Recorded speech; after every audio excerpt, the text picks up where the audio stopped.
Depois de celebrarmos a ceia do Senhor, que tempo especial que nós tivemos agora de relembrar o sacrifício de Cristo na cruz do Calvário e saber que Ele vive e reina para todos sempre. Eu quero compartilhar um texto da palavra do Senhor com você. Convido você a pegar a sua Bíblia, deixe a sua Bíblia aberta em Lucas capítulo 15 e nós vamos juntos ler esse texto no decorrer da mensagem. Também você pode pegar uma caneta, um caderno de anotações para que você anote o que Deus for falando ao seu coração. Assim você terá mais conteúdo para compartilhar a palavra do Senhor.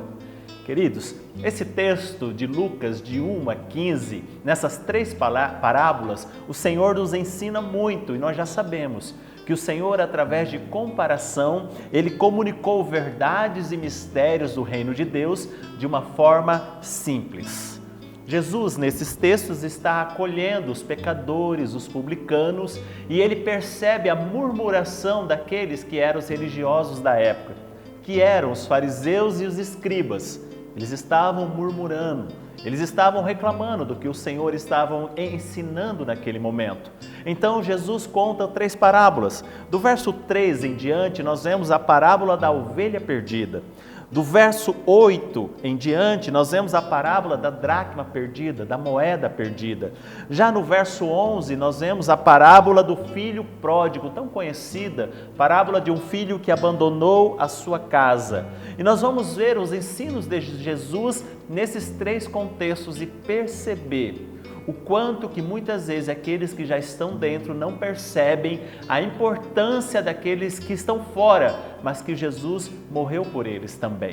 Nós vamos ver aspectos dessas três parábolas. O primeiro é sobre a perda. Observe que há três relatos, mas a mesma ênfase. O verso 4, e eu quero que você vá até a sua Bíblia, um homem que possuía 100 ovelhas perdeu uma ovelha. O texto diz assim: qual dentre vós é o homem que, possuindo 100 ovelhas e perdendo uma delas, não deixa no deserto as 99 e vai em busca da que se perdeu até encontrá-la? Já no verso 8 nós vemos um relato de perda também, mas agora é uma mulher que tinha 10 dracmas e perdeu uma dracma. Lembre-se que dracma era uma moeda, poderia ser usada numa grinalda e a mulher tinha que ter 10 dracmas ali e ela perdeu uma delas. Também era uma moeda usada no dote, no casamento, então era de extremo valor. Eu convido você a ir até o verso 8 e nós vamos ler. A expressão bíblica diz assim: ou qual é a mulher que, tendo 10 dracmas, se perder uma, não acende uma candeia, varre a casa e procura diligentemente até encontrá-la. Já no verso 13 é o relato de um pai que tem 2 filhos e um deles deixa sua casa. Eu convido você a ler comigo o verso 13. Passados não muitos anos, o filho mais moço, ajuntando tudo o que era seu, partiu para uma terra distante e lá dissipou todos os seus bens, vivendo dissolutamente. Vamos olhar pelo menos 2 aspectos da perda. O primeiro aspecto é que perder algo é uma coisa horrível, é muito ruim perder algo. Quem já perdeu alguma coisa na vida sabe o que eu estou falando. Perder um objeto, perder dinheiro, perder oportunidade. Quem sabe perder algo que tem grande valor ou perder algo que não tem grande valor. Mas mesmo assim é horrível perder alguma coisa. Sabe aquele dia na sua casa que você não consegue encontrar uma tesoura, não consegue encontrar um botão de uma roupa? Isso mostra o quanto é ruim perder alguma coisa. Perder um emprego nesse tempo difícil que nós estamos vivendo. Perder algo é muito ruim. Observe que aquele homem tinha 100 ovelhas. Ele perdeu uma ovelha, era 1% do que ele tinha e ele se importou muito com isso. A mulher tinha 10 dracmas, 10 moedas, ela perde uma moeda, 10% e ela se importa muito com isso. O pai tinha 2 filhos e ele perde agora um filho que sai da sua casa e leva a herança, 50% dos filhos que ele tinha. E ele sente um vazio no seu peito, um vazio na sua casa, uma espera do filho que tinha saído. O que perdemos em nossa vida que tem nos deixado triste nesta hora? Quem sabe nós perdemos o convívio familiar. Quem sabe nós perdemos um ente querido, quem sabe nós perdemos dinheiro, quem sabe perdemos oportunidades, quem sabe perdemos um emprego, quem sabe perdemos algo que para mim tem sido um custo muito alto, de estar com os meus irmãos em um templo louvando e adorando ao nosso Deus. O que você perdeu nesse tempo que tem incomodado a sua vida? Há um segundo aspecto nesse texto sobre o que está perdido. A ovelha pode ficar assustada, faminta, sedenta e pode se machucar estando sozinha, perdida. A moeda também perde o seu valor se ela não for encontrada. O filho, apesar de achar-se certo no início, logo vai perceber que estava perdido, porque estava errado na forma que ele agiu para com seu pai. Eu convido você a ler o verso 17. O verso 17 diz assim: e caindo em si disse: quantos trabalhadores do meu pai têm pão com fartura, e eu aqui morro de fome. Quem sabe eu e você nos sentimos perdidos, talvez assustados, sem saber para onde ir, como a ovelha ficou. Ou quem sabe nós estamos nos sentindo sem nenhum valor, como aquela moeda que foi perdida. Ou quem sabe nós estamos arrependidos porque de alguma maneira estamos longe da casa do nosso Pai. Estamos sentindo fome, famintos por um bocado de pão, porque na casa do Pai sempre há alimento para os seus filhos. Portanto, esse é o primeiro aspecto dos textos que o Senhor está nos ensinando nesta noite. A perda é algo muito ruim. Mas há um segundo aspecto, que é a busca. E eu quero também falar sobre ela. Tanto o homem que perdeu a ovelha, como a mulher que perdeu a moeda, começaram uma jornada incrível de busca. Eles buscaram o que havia se perdido. O homem, no verso 4, diz que ele deixa as 99 ali no deserto e parte em busca daquela que se perdeu até encontrá-la. O verso 8 que nós lemos, a mulher acende uma candeia, varre a casa e procura, segundo o texto, diligentemente até encontrá-la. Essa é a atitude de Deus para com o pecador. Jesus está demonstrando aos fariseus, aos escribas, ou seja, aos religiosos da sua época, que ele não apenas recebe o pecador, o publicano, mas ele busca por aqueles que estão perdidos. O terceiro personagem que nós temos nesse texto é o pai. O pai não sai à busca do seu filho que foi embora, mas ele fica à espera, e ele espera de uma forma paciente e perseverante. E esperar dá muito trabalho. Você sabe disso? Eu imagino aquele pai olhando para o caminho todos os dias e dizendo: pode ser nesta manhã que o meu filho retorne. Aí chega a tarde e ele diz: pode ser nessa tarde. Pode ser essa noite. Ele olha aquele caminho todos os dias, querendo avistar os seus filhos, o seu filho que havia se perdido. Muitas vezes eu e você buscamos o que se perdeu com força e vamos atrás e temos vitória. Mas quem sabe hoje é o tempo de esperar com paciência até que Deus toque o coração daquele que precisa voltar.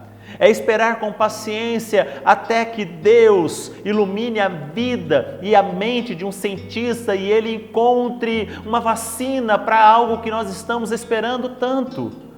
Esperar dá trabalho, mas é necessário também esperar.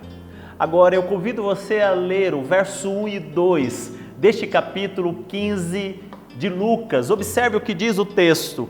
Aproximando-se de Jesus, todos os publicanos e pecadores para o ouvir. Quem eram esses publicanos e pecadores?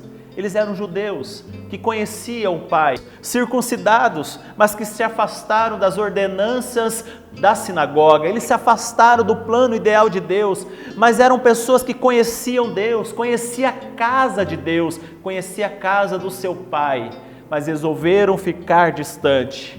E eu digo a você com absoluta certeza, hoje Deus busca os seus filhos, aqueles que se afastaram do caminho do Senhor, aqueles que se distanciaram das promessas de Deus, aqueles que andam vagando agora, perdidos pelos seus caminhos. O Senhor está em busca dos perdidos. Nós encontramos isso na palavra do Senhor. Ele também está esperando por você, você que se afastou, você que conhece a casa do Pai. É hora de voltar, é hora de estar de novo na presença de Deus, o nosso Senhor. Mas há um terceiro aspecto nesse texto que eu quero chamar a atenção, é o encontro. Nós vimos que houve a perda, nós vimos também que houve a busca, mas agora eu quero falar com você sobre o encontro.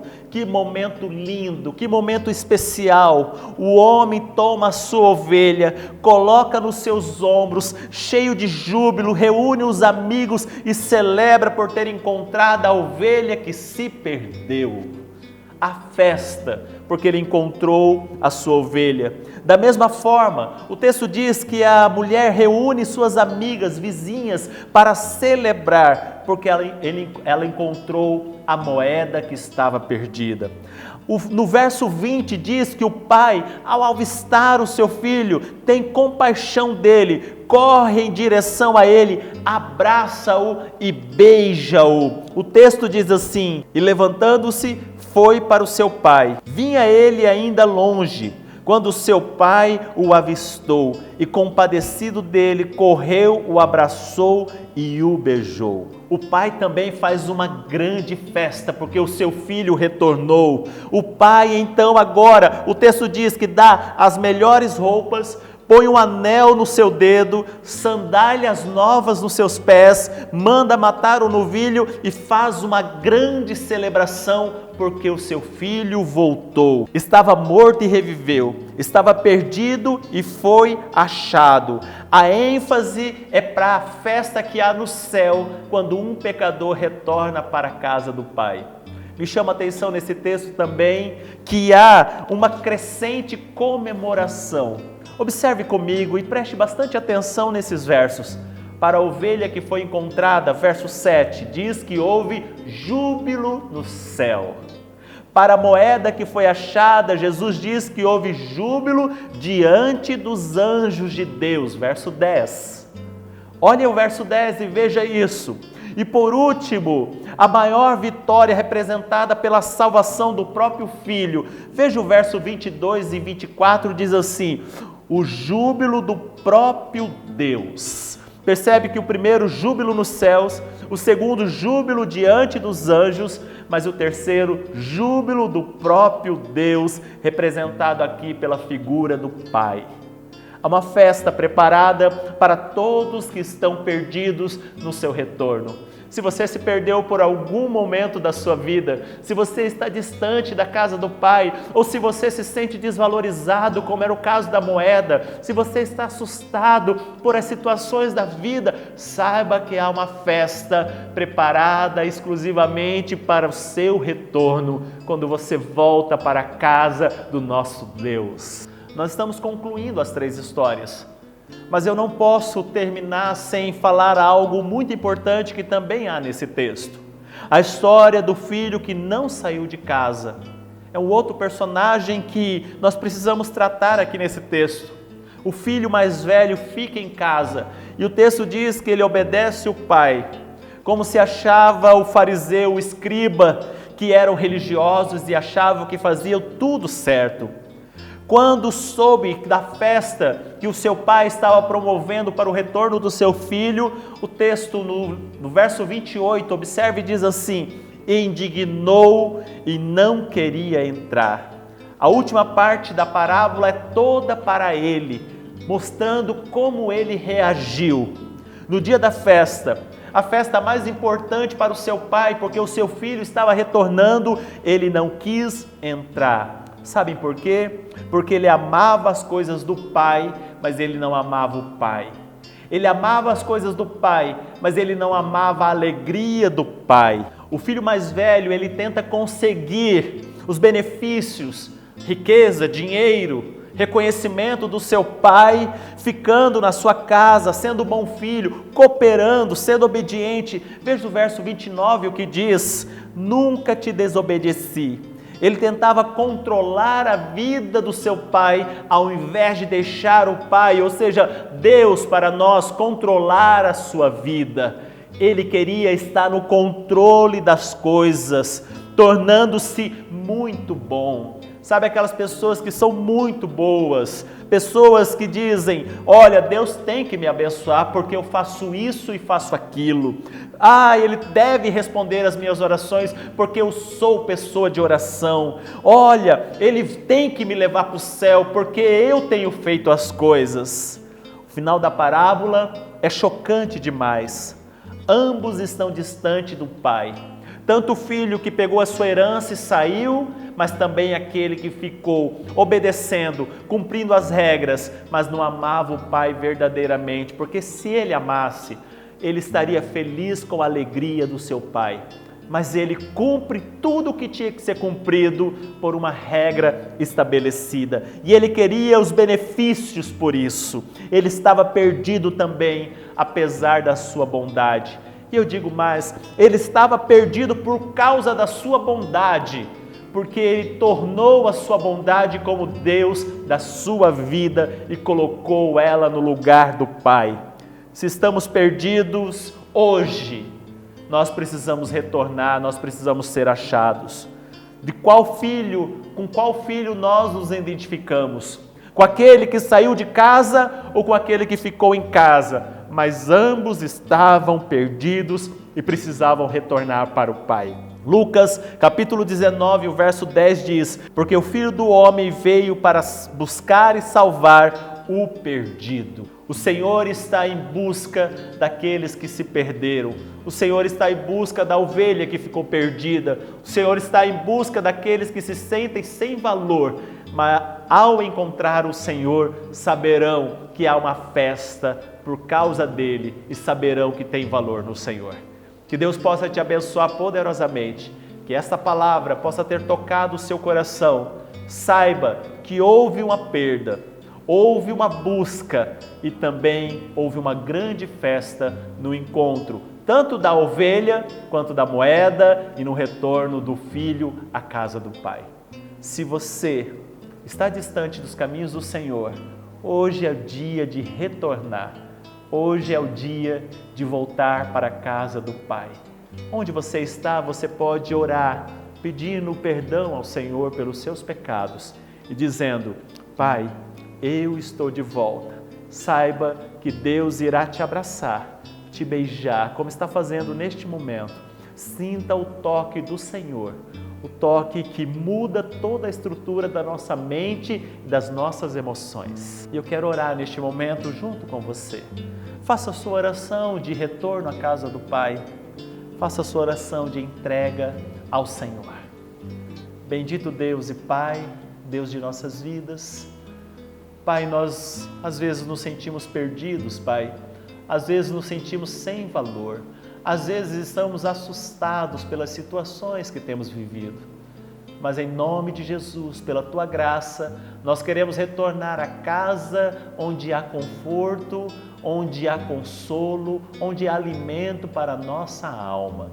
Deus, receba o seu filho, receba a sua filha neste momento, Pai, e que eles possam retornar para uma vida de dignidade na Tua presença. No nome de Jesus eu oro agradecido por este momento, pela Tua maravilhosa palavra e que ela possa ficar em nossos corações. Em nome de Jesus. Amém. Amém. Deus abençoe a sua vida, que você possa continuar firme nesta caminhada.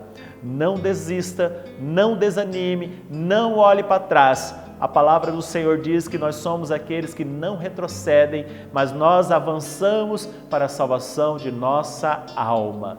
Que Deus te abençoe, que Deus cuide da sua família. Qualquer coisa, entre em contato com o pastor, entre em contato com o presbítero, com o diácono, entre em contato aqui na secretaria da igreja, nós estamos à sua disposição. Deus te abençoe e receba a bênção que só o Senhor pode dar. Que o Senhor te abençoe e te guarde. Que o Senhor faça resplandecer o rosto sobre ti e tenha misericórdia de ti. Que o Senhor sobre ti levante o rosto e te dê a paz. Que a graça maravilhosa do Senhor Jesus, o amor de Deus, a comunhão do Espírito Santo, seja sobre a sua vida, sobre a sua casa, agora e para todo sempre. Na sua casa, onde você estiver, diga amém, amém. Deus abençoe, um grande abraço, fiquem com Deus.